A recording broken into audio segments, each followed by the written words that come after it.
Hey, this is CUSD Math 7, Unit 5, Lesson 11, Dividing Rational Numbers.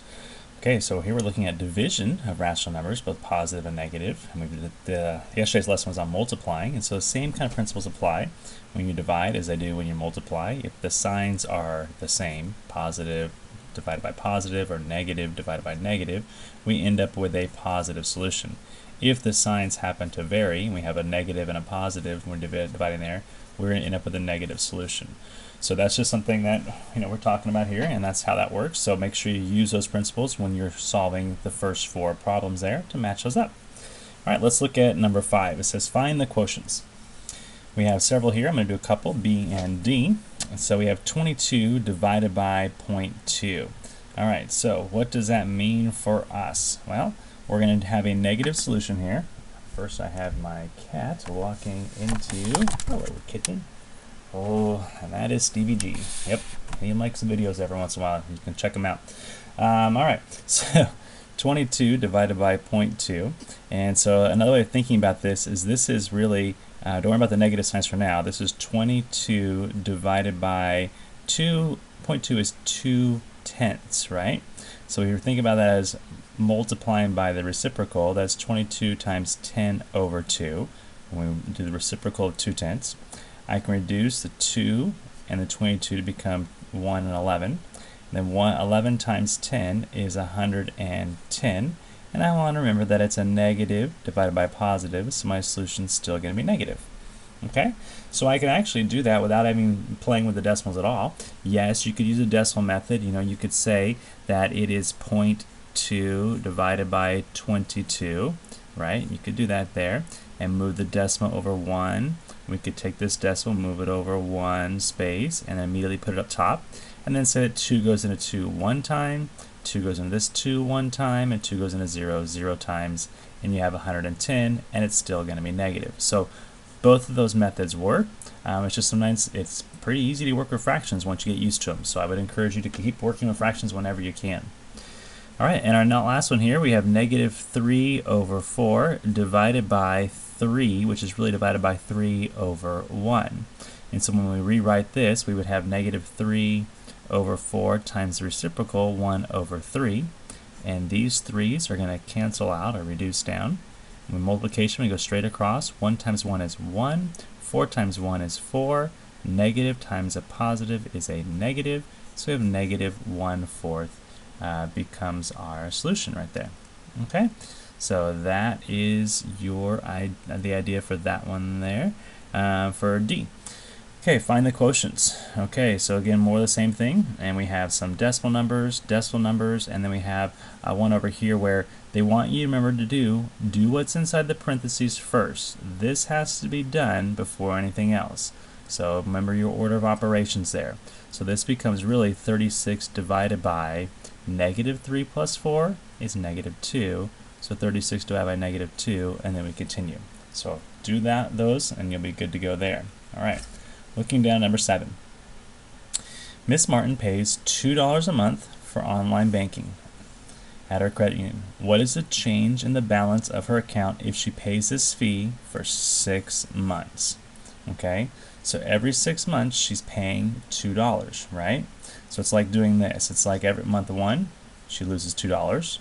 Month 2, she loses $2. Month 3, she loses $2. Month 4 loses $2. Now this gets kind of tiring after a while, right? Would you agree? You probably don't want to write it out like this. This is what's happening. But what we have here is we have repeated addition. Repeated addition is what multiplication is. So how can we write this differently? This is the same as saying that she has negative $2 taken out of her account 6 times. Okay? Or 6 times negative 2. This is a much easier way of writing all of that, isn't it? So when you do that, multiply it out, 6 times 2 is 12, and it's negative, so she's losing $12 a month from her account. Okay? So the change in the balance is being negative $12 after 6 months of the fee. Fees are what get you in a lot of things. Be careful about those. All right, number 8 and 9. Number 8, we're doing some simple subtraction or difference problems. Here we have some more. And so this is some review stuff here, so I want you to go ahead and work on that. I will point out here real quick that this is one where you want to do the inside first. So you have 3 times negative 6 plus 1 is negative 5, and 3 times negative 5 is negative 15, and then we go back and we add that to 12.75, negative 15, right? And we continue there. So make sure you solve that one out all the way, but this was the tricky part. If you got stuck as you did on your own, that's where you got to look for any simple errors. Here, the place you might make an error is right there. What do we do when we subtract a negative? Subtracting a negative is the same as just adding, right? It becomes one big add. All right, looking at number 10.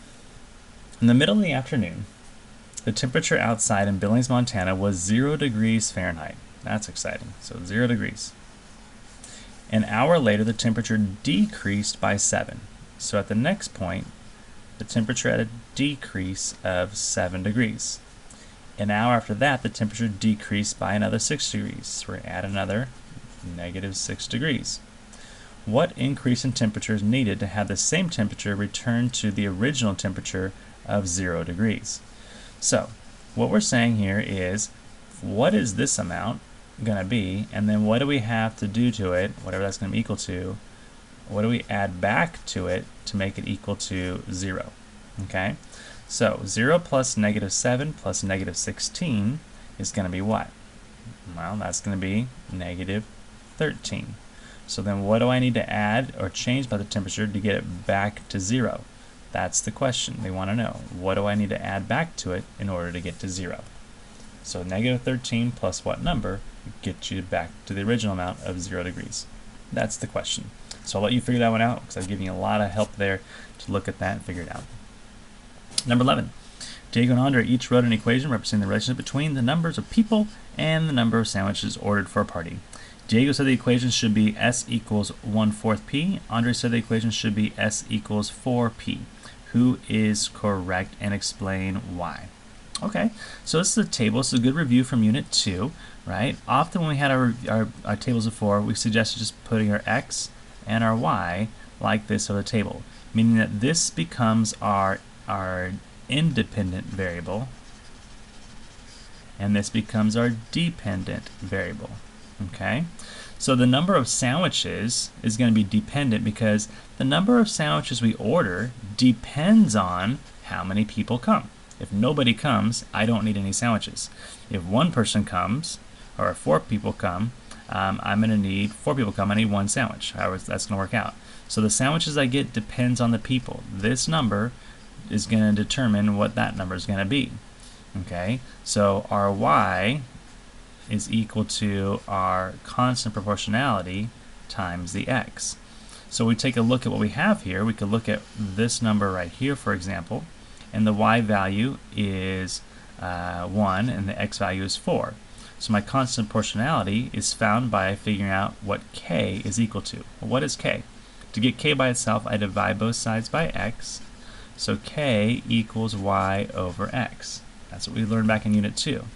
So let's look at this first one. What is our Y value? 1. What is our X value? 4. So our constant proportionality is 1/4, which means our equation would be Y equals 1/4 X. Now in our case here, our Y is our sub-sandwiches, our constant proportionality stays the same, and our X is our people. And so our equation should look like that. So who got that one right there? Diego said S equals 1/4 P, and Andre said S equals 4P. So we would say Diego is correct because he got the constant proportionality right. Andre had his reversed, right? 4 is 4 over 1. He did the wrong constant proportionality. He did X over Y, and we want Y over X, or in this case, S over P. Our last one here, just going to talk it through with you real quick. All right, a rectangle has the dimensions of 4 inches by 12 inches. So that's like the rectangle looks like this, something along these lines, 4 and 12. She wants to draw a new rectangle with a scale factor of 4. So a scale factor of 4 means we're going to be multiplying everything by 4 to get new dimensions. Let's pretend if the scale factor was 2, what would we do? We would do 4 times 2 is 8, and then 12 times 2 is 24, and we would say it would be an 8-inch by 24-inch pan if we're talking about a scale factor of 2. Or not, we're talking about a scale factor of 4, so I want you to go ahead and solve that on your own using the same strategy. Okay, that's it for lesson 11. Have a great day. We'll see you next time.